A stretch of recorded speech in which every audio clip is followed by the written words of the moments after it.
Guys, it's happened. The BBC have plastered me all over their social medias. Have a look at this. Let's watch the video. I encourage them to rebel against ridiculous rules in schools where you're discouraged from simple communication. You know school is pointless and you know it's not helping you prepare for your future one little bit. What are we doing here? I'll tell you what, being slaves to the government. What do you think about those kinds of protests? Do you think they've gone too far? I think these things are very rare and they're definitely extreme to say the least.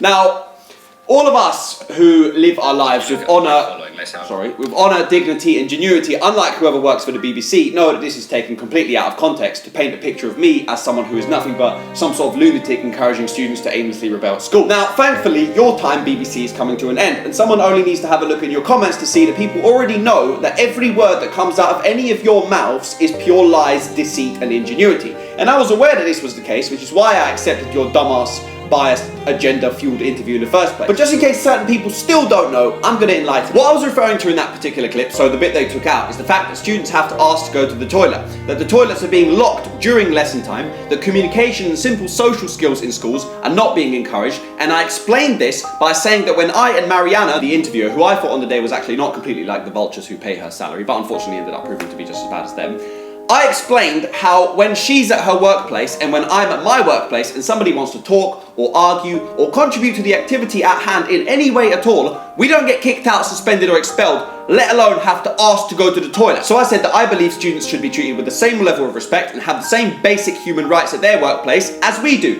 And if they do not, they should rebel and fight for them. But no, they didn't include that part. See, BBC, Mariana, and the rest of you, it's very easy to take 5 3-second clips out of an odd 155-minute long videos I've made in the last 6 months and pick the moments where I'm swearing at my most frustrated and choose words that on their own sound like I'm a raving lunatic who wants nothing but disarray and chaos. Anyone can do that. I could do that to you, and believe me, I'd have more than enough material, but I don't want to. And thankfully, for my peace of mind, I don't have a history of disingenuous, lie-infested content tricking the planet into believing every word that comes out of my mouth. In fact, the messages I get on a daily basis are nothing but people informing me that I've had an incredibly positive impact to their life, and I'm yet to receive a negative DM from this account. So congratulations, BBC, you guys are the first. Then, if we come onto the news article, look at this, look what they wrote. It says, as well as promoting self-improvement videos, some of his videos encourage rebellion against school rules on uniform, homework, and asking to go to the toilet, as well as calling teachers offensive names. Where the devil in my content did you ever see me encouraging calling teachers offensive names? It's just a straight up lie. And then look at this next bit. Comments under his videos included some teenagers in the UK saying they had been suspended or excluded from school after following Mr. Markowitz's advice.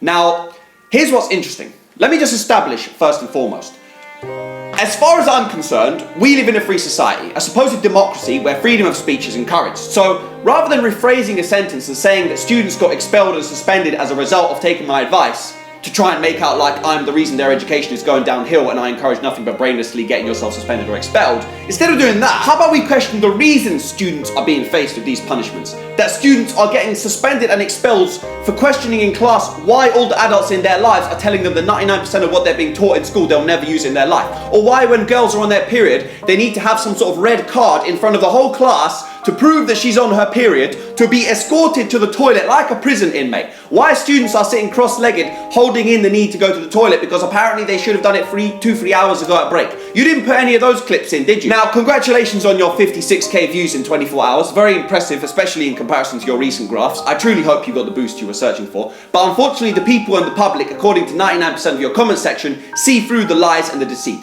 They see through the agenda and they see through the corrupt yet feeble attempts to antagonize creators like myself and TikTok as a whole in an attempt to divert people back to your news. Are you not ashamed that in your entire comment section, not one of your comments supports you? Not one single person anymore believes a word that comes out of one single one of your filthy, corrupt, disingenuous mouths. Every article, every headline, every video, every fear-mongering, anxiety-infusing piece of content you feed in front of our faces, on the newspapers that the elderly people know no better than to read, on the tubes, the buses, and other public transport that people have no choice but to stare at on their commute to work, on radios that people are so sick of having to listen to when you could all just shut up and play simple music. The entire country looks at you as a corrupt, lie-infested, deceitful, power-lustful, evil organization. And this isn't only about me. This is way bigger than that. You picked me on this occasion, but you didn't do this on a daily basis. In fact, in the grand scheme of things, my scenario, this particular scenario right now, is extremely insignificant when it comes to the level of power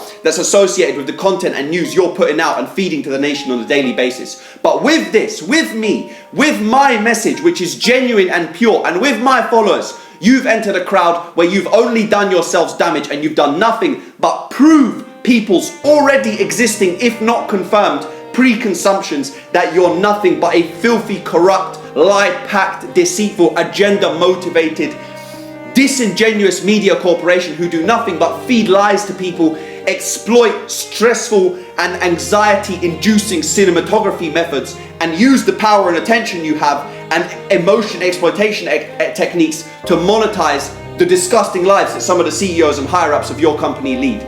Disgusting. How dare you? The full uncut, genuine interview and full reaction video where I go through the entire documentary they made are both on my YouTube channel. If you want real truth and real news, go and watch.